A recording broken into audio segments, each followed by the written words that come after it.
Arka, seorang pemuda asal Makassar, baru memasuki tahun keduanya sebagai mahasiswa teknik di sebuah kampus ternama di Jogja.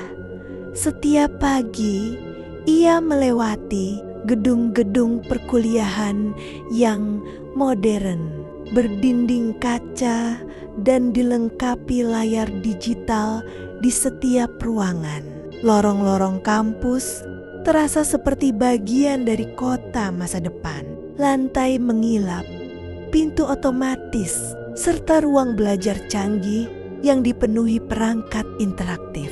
Di ruang kuliah, mahasiswa tak lagi menuliskan catatan di buku.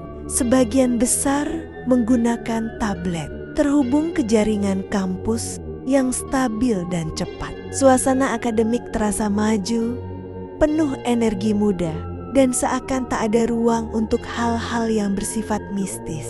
Di luar gedung utama, jalan akses kampus terbentang mulus, seperti baru diaspal beberapa bulan lalu. 2 jalur membentang lurus dengan garis putih yang masih terang, dihiasi pepohonan yang ditata rapi. Setiap sore, mahasiswa lalu lalang sambil tertawa. Beberapa berkumpul di taman tengah kampus dengan bangku kayu modern berlapis besi. Arka sering melewati jalur itu untuk menuju perpustakaan besar yang interiornya terlihat seperti museum teknologi. Rak-rak melayang, penerangan LED lembut, dan sudut baca minimalis dengan panel suara yang meredam kebisingan. Namun, ada satu sisi kampus yang jarang disentuh mahasiswa. Letaknya di belakang gedung laboratorium teknik, tersembunyi di balik deretan bambu yang tumbuh tinggi. Arka pertama kali mengetahui keberadaan tempat itu dari seorang satpam yang menegurnya karena memotong jalan saat hujan turun. Di balik tanaman bambu itu ternyata terdapat sebuah makam tua, sangat kontras dengan suasana modern kampus. Makam itu tidak luas, hanya terdiri dari beberapa nisan batu yang tampak kusam digerus hujan dan waktu. Tanahnya sedikit lebih rendah dari permukaan halaman kampus, seolah-olah area itu perlahan tenggelam ke dalam bumi. Pada siang hari, tempat itu terlihat tenang, hanya ditemani suara serangga dari rumpun bambu. Tetapi jika diperhatikan lebih dekat, selalu ada hawa dingin yang turun perlahan, membuat siapapun yang berdiri di sana merasa tidak nyaman tanpa tahu alasannya. Nisan-nisannya tidak memiliki nama yang jelas. Sebagian besar huruf telah terhapus, sementara yang tersisa hanya beberapa angka tahun yang terlalu lama untuk diingat. Kampus pernah menyatakan bahwa makam itu adalah peninggalan sejarah yang harus dijaga. Namun tidak banyak orang yang percaya penjelasan sederhana itu. Beberapa petugas kebersihan bercerita bahwa pada malam tertentu mereka mendengar suara langkah kecil di antara bambu atau melihat asap tipis membentuk sosok yang samar. Meski tidak ada yang pernah mengalaminya langsung, desas-desus itu tetap bertahan dari generasi ke generasi mahasiswa. Arka dengan rasa penasarannya yang khas sering merasa matanya tertarik ke arah area itu. Ketika berjalan pulang saat matahari mulai turun, ada sesuatu yang membuat bulu kuduknya berdiri setiap kali ia melewatinya. Seperti ada yang memperhatikannya dari balik gelapnya rumpun bambu.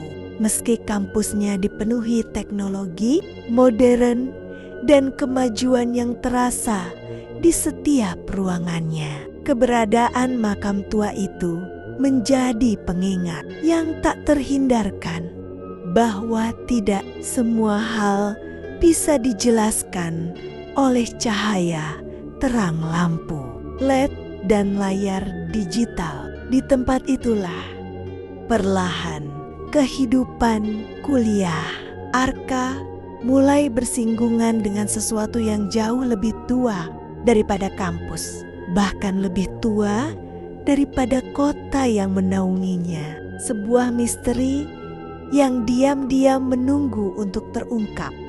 Ketika Arka pulang lebih malam dari biasanya, hari itu ia mengenakan baju cerah dengan gambar abstrak. Kontras dengan suasana senja yang pelan-pelan tenggelam di belakang gedung kampus. Ia melangkah melewati jalur belakang yang sunyi. Jalan sempit beralas tanah padat dengan pepohonan bambu tinggi yang menggantung seperti tirai gelap. Makam tua itu kembali menampakkan dirinya saat Arka lewat. Barisan nisan kusam berdiri membisu, sebagian tertutup lumut, sebagian miring seakan menahan napas. Angin lembut membawa aroma tanah basah, dan langkah Arka terdengar terlalu jelas di antara kesunyian. Tiba-tiba dari arah pojok makam ia mendengar suara pelan, seperti beberapa orang sedang mengobrol santai. Nada mereka ringan, seolah sedang membincangkan sesuatu yang lucu. Arka memperlambat langkah. Suara itu semakin jelas. Terdengar tawa lirih, kartu dikocok, dan dentingan halus yang mirip koin ditumpuk. Hatinya berdegup cepat. Rasa penasaran dan sedikit takut membuatnya menoleh. Di sudut makam, tepat di bawah pohon bambu terbesar, ada 3 orang duduk melingkar bermain kartu. Cahaya remang senja membuat wajah mereka sulit terbaca, tetapi pakaian mereka tampak usang, seperti gaya lama puluhan tahun silam. Gerakan tangan mereka lambat, sangat tertata, nyaris seperti adegan yang diputar ulang. Arka terdiam, kakinya dingin. Mereka benar-benar ada. Namun saat Arka memperhatikannya lebih lama, suasana berubah. Tawa kecil itu berhenti. Gumaman obrolan perlahan memudar, seperti suara radio yang volumenya diturunkan hingga sunyi total. 3 orang itu berhenti bergerak, kaku kepala. Mereka menunduk seperti patung yang sedang mati suri. Angin berhenti, daun bambu tak lagi bergoyang. Dan ketika salah satu dari mereka perlahan mengangkat kepala, Arka merasakan bulu kuduknya naik bersamaan dengan udara yang tiba-tiba menjadi dingin. Tidak wajar, seperti ada sesuatu yang menahan napas dunia. Arka langsung berbalik dan berlari sekuat yang tubuhnya mampu. Nafasnya terhuyung, langkahnya menghantam tanah basah, dan suara dedaunan bambu yang saling bergesekan seperti ikut mengejarnya. Setiap hembusan angin di belakangnya terdengar seperti langkah kaki lain. Arka tidak berani menoleh. Bayangan nisan, kartu yang tergeletak, dan wajah sosok yang mengangkat kepala itu terus berputar di benaknya. Pepohonan bambu yang rapat ia terobos tanpa peduli ranting yang mengenai lengan. Suara napasnya bercampur dengan detak jantung yang memukul cepat di dadanya. Dalam cahaya malam yang hanya ditolong lampu-lampu kecil jalan belakang kampus. Arka terus berlari sampai akhirnya matanya menangkap cahaya putih terang dari lampu jalan utama, seolah seseorang menariknya kembali ke dunia nyata. Begitu kakinya menyentuh aspal mulus jalan utama yang tadi siang ramai oleh mahasiswa dan kendaraan, Arka berhenti, membungkuk sambil memegangi lutut. Napasnya memburu, tenggorokannya kering, dan bajunya yang bergambar abstrak basah oleh keringat. Tak jauh dari situ, sebuah warung kecil berdiri dengan lampu kuning yang temaram, namun terasa menenangkan. Papan kayu, bangku panjang, aroma mie rebus, dan kopi sachet menguar di udara. Ada sesuatu pada warung itu yang membuat Arka merasa aman. Mungkin karena berada di sisi jalan yang ramai. Mungkin karena panas lampunya terasa seperti memeluk. Dengan langkah goyah, Arka mendekat. Penjual warung, seorang pria paruh baya dengan senyum ramah dan topi kain lusuh, menatap Arka dari balik meja. Dek, kenapa pucat begitu? Lari dari apa? Tanyanya sambil tersenyum kecil. Namun matanya tampak memperhatikan kondisi Arka dengan serius. Arka mencoba mengatur napas. Duduk di bangku kayu yang agak berderit. Pak, saya lihat ada orang, tapi bukan orang, katanya terbata. Masih terengah-engah, penjual warung meletakkan gelas kaca berisi teh hangat di depannya. Aroma manis menenangkan keluar bersama uap tipis. Minum dulu deh, pelan-pelan. Pelan ceritakan kalau sudah tenang, ujarnya. Nadanya begitu lembut, seperti seseorang yang sudah sering menghadapi mahasiswa. Ketakutan atau cerita malam yang aneh. Arka menelan ludah. Tangan gemetarnya menggenggam gelas hangat itu, dan ia merasakan sedikit keberanian kembali. Namun sebelum ia bisa bicara lebih jauh, penjual warung itu justru menatap ke arah jalan belakang tempat Arka datang berlari. Dengan ekspresi yang berubah samar, seolah dia tahu sesuatu. Atau mungkin sudah pernah mendengar cerita yang sama sebelumnya. Arka duduk di bangku kayu kecil warung itu sambil memegangi gelas teh hangat yang baru disajikan.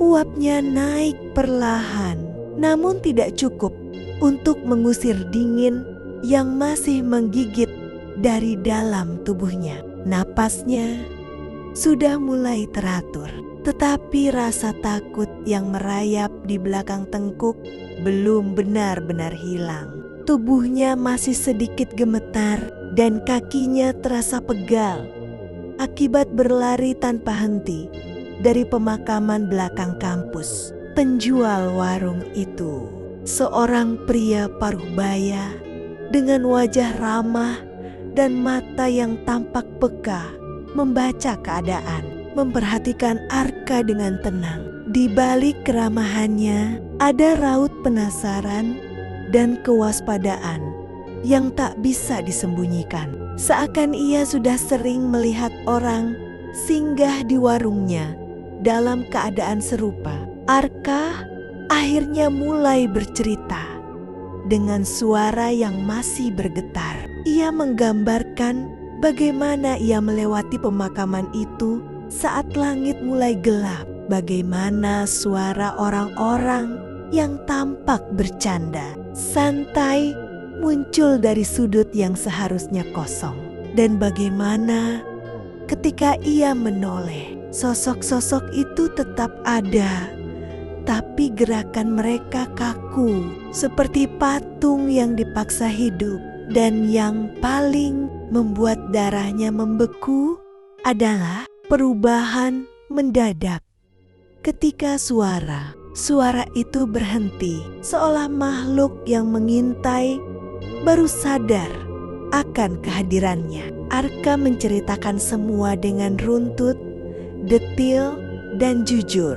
Jari-jarinya menggenggam gelas lebih kuat ketika ia menggambarkan tatapan kosong dari makhluk yang melirik ke arahnya dari balik makam. Tatapan yang tidak seharusnya dimiliki oleh manusia hidup. Penjual warung itu tidak menyela. Ia hanya mendengarkan dengan kepala, sedikit menunduk dan tangan terlipat di depan tubuh, seperti seseorang yang sudah sangat akrab dengan kisah semacam itu. Sesekali ia memandangi arah jalan setapak yang mengarah ke belakang kampus, tempat Arka melarikan diri tadi, seakan memastikan bahwa apapun yang mengikuti Arka tidak melintasi batas cahaya warungnya. Setelah Arka mengakhiri ceritanya dengan hembusan napas berat, penjual warung itu mulai memberikan penjelasan. Ia bercerita tentang makam tua di belakang kampus yang sudah ada jauh sebelum sekolah atau bangunan modern apapun berdiri di kawasan itu. Katanya, area itu pernah menjadi lokasi pemukiman kecil yang hilang akibat wabah puluhan tahun lalu. Dan makam itu merupakan satu-satunya penanda yang tersisa dari tragedi itu. Menurut cerita yang ia dapat dari orang tuanya dulu, beberapa jasad tidak sempat dikuburkan dengan benar.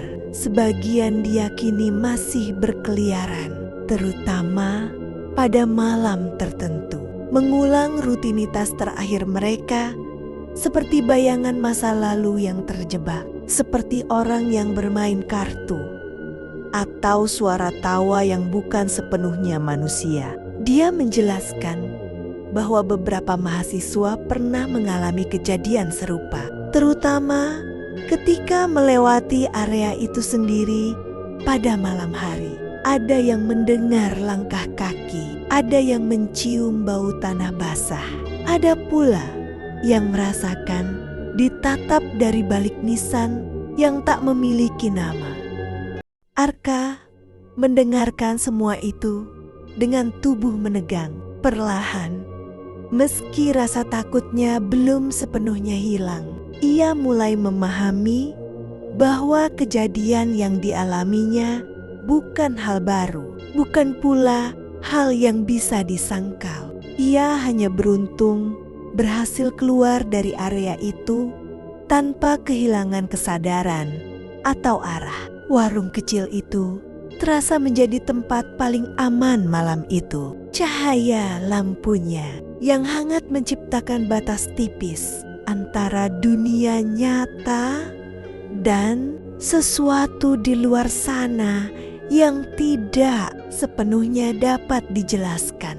Arka menatap teh di tangannya, membiarkan kehangatannya meresap pelan.